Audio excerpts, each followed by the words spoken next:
नमस्कार, मैं हूं किरण रावत और आप देख रहे हैं समाचार फॉरवर्ड। एक नजर आज की हेडलाइंस पर।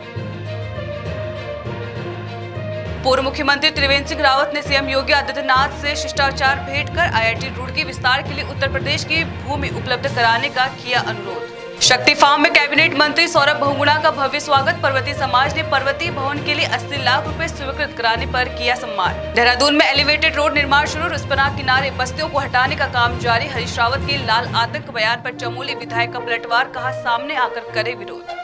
कुंभ मेले की तैयारियों को लेकर प्रशासन की तेजी। मुख्य सचिव हर्षवर्धन ने हरिद्वार में नमामि गंगे घाट का किया निरीक्षण। सफाई, यातायात और सुरक्षा व्यवस्था सुधारने के दिए निर्देश। अब खबरें विस्तार से। पूर्व मुख्यमंत्री त्रिवेंद्र सिंह रावत ने मुख्यमंत्री योगी आदित्यनाथ से शिष्टाचार भेंट कर अपने संसदीय क्षेत्र से जुड़े प्रमुख विषयों पर चर्चा की। इस दौरान आईआईटी रुड़की परिसर हेतु उत्तर प्रदेश की भूमि उपलब्ध कराने, इकबालपुर नागल सिंचाई परियोजना में तेजी लाने और रुड़की मंगलौर नहर किनारे किसानों के हित में दीर्घकालिक योजना बनाने का अनुरोध किया। शक्ति फार्म स्थित ग्रीनवुड पब्लिक स्कूल में पर्वतीय समाज ने कैबिनेट मंत्री सौरभ बहुगुणा का भव्य स्वागत एवं सम्मान समारोह आयोजित किया। यह सम्मान उन्हें पर्वतीय भवन के लिए 80 लाख रुपए स्वीकृत कराने के लिए दिया गया। कार्यक्रम में मंत्री बहुगुणा ने बताया कि यह भवन समाज की पुरानी मांग थी, जिसका सौंदर्यीकरण होगा। मंच के समस्त पदाधिकारियों का साथ साथ उनकी पूरी भी टीम है और समस्त पर्वतीय समाज का बहुत बहुत धन्यवाद करूँगा कि उन्होंने इतना प्यार सम्मान मुझे हमेशा दिया। अपने घर का बेटा और अपना भाई मान के मुझे हमेशा आगे बढ़ाया है और आज बहुत अच्छा लगा कि जो एक बहुत पुरानी डिमांड थी पर्वतीय समाज की कि उनका यहाँ पर एक भवन होना चाहिए और जिसमें कि वो अपने प्रोग्राम्स कर सकें, अपने रीति रिवाज के साथ जो प्रोग्राम होते हैं वो अच्छे से निपट सकें। और उसके लिए मुख्यमंत्री जी का धन्यवाद करूँगा कि उन्होंने पहले हमारे समाज के जो भवन है उसके लिए 68 लाख रुपये की स्वीकृति करी थी, लेकिन किसी कारणवश क्योंकि वो जगह चेंज हुई तो बड़ा भवन की ज़रूरत पड़ी और वो पैसे कम पड़ गए थे। मुख्यमंत्री जी से निवेदन किया कि इसमें थोड़ा पैसा और चाहिए, तो उन्होंने 80 लाख रुपए की एक और स्वीकृति करके और पर्वतीय विकास भवन के लिए दी, जिसके लिए उनका बहुत बहुत धन्यवाद करता हूँ मुख्यमंत्री जी को और समस्त समाज को बहुत बहुत बधाई देता हूँ कि वर्षों पुरानी जो आपका एक सपना था, एक मांग थी, वो पूर्ण होने जा रही है। देहरादून जल्द ही एलिवेटेड रोड के जरिए नए स्वरूप में नजर आएगा, जिससे जाम की समस्या से राहत मिलेगी। इसके तहत रिस्पना नदी किनारे की बस्तियों को हटाया जाएगा, जिन पर लाल निशान लगाए जा चुके हैं। वहीं पूर्व सीएम हरीश रावत ने इसे लाल आतंक करार दिया, जबकि भाजपा विधायक विनोद चमोली ने इस पर पलटवार किया है। देखिए, हरीश रावत जी जो कहें उनकी बातों का अगर जवाब देंगे तो बहुत नीचे स्तर पर उतरना पड़ेगा, वो मैं चाहता नहीं हूँ। वो प्रदेश के बहुत वरिष्ठ नेता हैं, मुख्यमंत्री रहे हैं और ध्यान में होगा मैं उस समय मेयर था और जब वो अपने मुख्यमंत्री काल में बहुत नाले खाले कूदे हैं उन्होंने। उसके बाद 3 साल तक वो मुख्यमंत्री रहे, उन नाले खालों के लिए क्या उन्होंने किया, कम से कम इसका जवाब लोगों को दे दें। उन्होंने मलिन बस्तियों को नियमितीकरण के नाम पर एक भी मकान को नियमित नहीं कर पाए देहरादून के अंदर, ये उनकी स्थिति रही। एक अधिनियम भी लाए, उसके बावजूद कुछ नहीं हो पाया। तो हरीश रावत जी के जो आरोप हैं, उन आरोपों को बहुत गंभीरता से नहीं लिया जा सकता है। जहाँ तक जिन मकानों पर निशान लगे हैं, अभी एलिवेटेड रोड देहरादून में बनने जा रही है, उन एलिवेटेड रोड्स के कारण कुछ मकान प्रभावित हो रहे हैं, उनको अभी चिन्हित किया गया है और ये 3000 से 4000 के बीच संख्या जाएगी, इसमें कोई दो राय नहीं है। और हमने ये भी कहा है कि जिन लोगों को वहाँ से हटाया जाएगा उनको कहीं ना कहीं बसाया भी जाएगा, उनका विस्थापन होगा, उनकी व्यवस्था की जाएगी।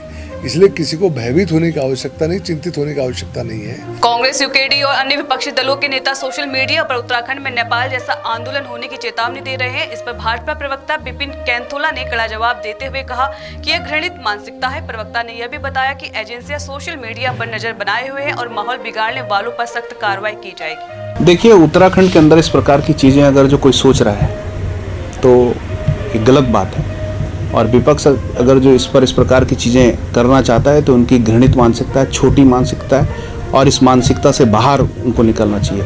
इस देश के अंदर, इस प्रदेश के अंदर तमाम युवा जो हैं वो जागरूक हैं, सब जानते हैं कि किस प्रकार का काम उत्तराखंड की अंदर सरकारें कर रही हैं, किस प्रकार का काम केंद्र की सरकार कर रही है। इसलिए कई बार इस प्रकार के टूल किट जो है विपक्ष चलाता रहता है, लेकिन उनको मुंहतोड़ जवाब इस देश की जनता देती है। हमको अपनी देश की जनता पर, अपने राज्य की जनता पर भरोसा है और जो दल नेपाल के एंगल को उत्तराखंड के बारे में अगर जो सोच रहे हैं तो ये गलत धारणा है, ये गलत मानसिकता है। हमारी सरकार चाक चौबंद है, हमारी सरकार तमाम चीज़ों पर गहराई से देख रही है। कुंभ मेले की तैयारियों को लेकर प्रशासनिक हलचल तेज हो गई है। उत्तराखंड के मुख्य सचिव हर्षवर्धन हरिद्वार पहुंचे, जहां उन्होंने नमामि गंगे घाट से निरीक्षण प्रारंभ किया। निरीक्षण के दौरान मुख्य सचिव ने अधिकारियों को साफ सफाई, यातायात व्यवस्था और सुरक्षा इंतजामों को और बेहतर बनाने के साथ घाटों पर चल रहे विकास कार्यों और श्रद्धालुओं के लिए की जा रही सुविधाओं के विषय में अधिकारियों को दिशा निर्देश दिए। मेला अधिकारी, डीएम और एसएसपी हरिद्वार एवं अन्य अधिकारियों के साथ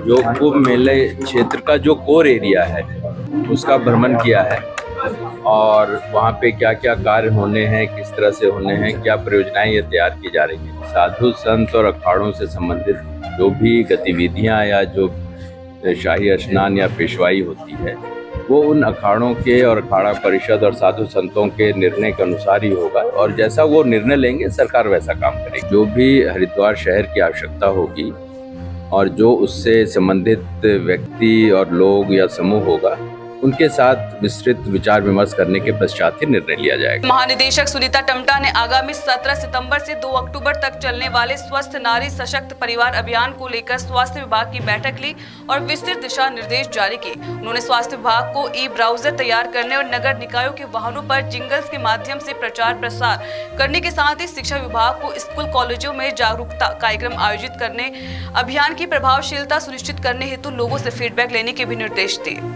एक इंटरसेक्टोरियल मीटिंग हुई और अभी जनप्रतिनिधियों के साथ मैं बैठी हूँ और इनके साथ भी हमने अभी मीटिंग करी है कि किस तरह से ये पखवाड़े चलने हैं और ये बहुत अच्छा रहेगा क्योंकि जैसे कि हमारे प्रधानमंत्री जी के ये जन्मदिन से 17 सितंबर से शुरू होना है और महात्मा गांधी जी के जन्मदिन तक 2 अक्टूबर तक ये चलेंगे पखवाड़े। और इसमें जो हमारे जो इंटीरियर में जो गाँव में है हमारे जो लोग उन तक भी हमारी स्वास्थ्य सेवाएं जो है पहुँचेंगी मेले के जरिए और ज़्यादा से ज़्यादा लोगों को हम इनवाइट करेंगे कि ताकि वो इसका लाभ लें और क्या क्या हमारी योजनाएं चल रही हैं उसके लिए जागरूक रहें। इस बुलेटिन में फिलहाल इतना ही। उत्तराखंड की तमाम बड़ी खबरों से जुड़े रहने के लिए देखते रहिए समाचार फॉर यू। नमस्कार।